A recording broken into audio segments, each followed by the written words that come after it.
Magandang araw, naritong latest update natin sa tropical depression na si Berbena base sa Tropical Cyclone Bulletin na ipinalabas ng Pag-asa ngayong alas 11 ng umaga.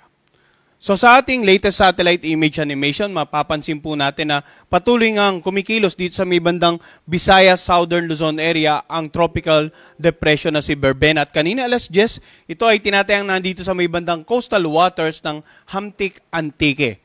Taglay ng bagyong si Berbena, ang lakas ng hangin umabot hanggang 55 km per hour malapit sa gitna nito at ang pagbugso aabot na hanggang 90 km per hour. Kumikilos naman ito sa direksyong west-northwest sa bilis na 35 km per hour. So, mapapansin po natin na yung malawak na kaulapan ng bagyong Berbena talagang nasasakupan nakararaming bahagi ng Visayas, nakararaming bahagi ng Southern Luzon at maging ilang bahagi ng Mindanao. Dahil dito nakataas pa rin ang wind signal number 1 dito nga sa mga lugar na naka-highlight ng light blue. Sa Occidental, Oriental Mindoro, sa lalawigan ng Romblon, Northern at saka Central portion ng Palawan, kasama nga yung Calamian, Cuyo at Cagayancillo Island.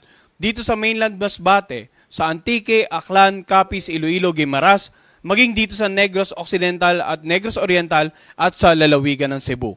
Ang mga nabagit po nating lugar, patuloy pa rin makakaranas ng mga pag-ulan at paminsan-minsang pagbugso ng hangin. Samantala, ang mga baybaying dagat sa kapaligiran nito, magiging katamtaman hanggang sa maalon. Hanggat maaari, huwag muna po malaot ang anumang uri ng sakyang pandagat habang nandito pa nga sa area nito ang tropical depression na si Berbena. So ano nga ba inaasahan naman natin na pagkilos nitong bagyong si Berbena? No? Kanina alas 8 ng umaga, nandito siya sa may bandang Panay Island area at inaasahan natin mamayang gabi ay kikilos ito patungo sa may bandang Northern Palawan area. At mapapansin natin, posible rin pala itong mag-intensify into tropical storm. Kaya dapat handa yung mga kababayan natin dito sa may bandang northern part ng Palawan. Bukas ng umaga, inaasahan naman natin ay nandito na siya sa 275 kilometers west ng Coron, Palawan. So tuluyan ng lalagpas ng landmass ng ating bansa. At sa darating naman na Huwebes ng umaga, inaasahan na itong tuluyan ng nakalabas ng ating area of responsibility. Mapapansin din natin yung lakas na ito, inaasahan natin na posible itong mag-intensify into severe tropical storm once nakalabas na po ng ating PAR. At sa mga susunod ng araw, inaasahan natin na patuloy itong kikilos patungo dito sa eastern seaboard ng Vietnam. So dahil sa pagkilos na to, ano naman yung inaasahan nating pag-ulan? Kanina binanggit natin yung wind signal, patungkol ito sa lakas ng hangin na pwedeng maranasan sa inyong lugar. At dahil wind signal number 1, posibleng minor to minimal damages sa mga ilang istruktura, ilang uri ng pananim. At yun nga, binanggit natin kanina, magiging katamtaman hanggang sa maalon ang mga karagatan. Samantala, ang mga pagbugso ng hangin, mararamdaman din po sa mga lugar na walang wind signal. Ngayong araw sa mga lugar sa Luzon na walang wind signal, ganun din sa Visayas, ilang bahagi ng Mindanao, partikular na sa Dinagat Island, Surigao del Norte, Agusan del Norte, Surigao del Sur, Davao Oriental, Misamis Provinces, Lanao del Norte, Misamis Occidental at Zamboanga del Norte. At sa mga susunod pong araw, no, may mga pagbugso pa rin po tayong ng hangin na inaasahan dahil nga sa may kalakasan po ang amihan sa mga araw nito at sa susunod na 2 hanggang 3 araw. Kaya dapat maging maingat din po yung mga kababayan natin na mga mangingisda, yung mga may maliit na sakyang pandagat sa mga ilang lugar sa Luzon na wala pong wind signal. Samantala, kung titingnan natin ating latest satellite imagery, pag-usapan naman natin ano yung mga inaasahang pag-ulan.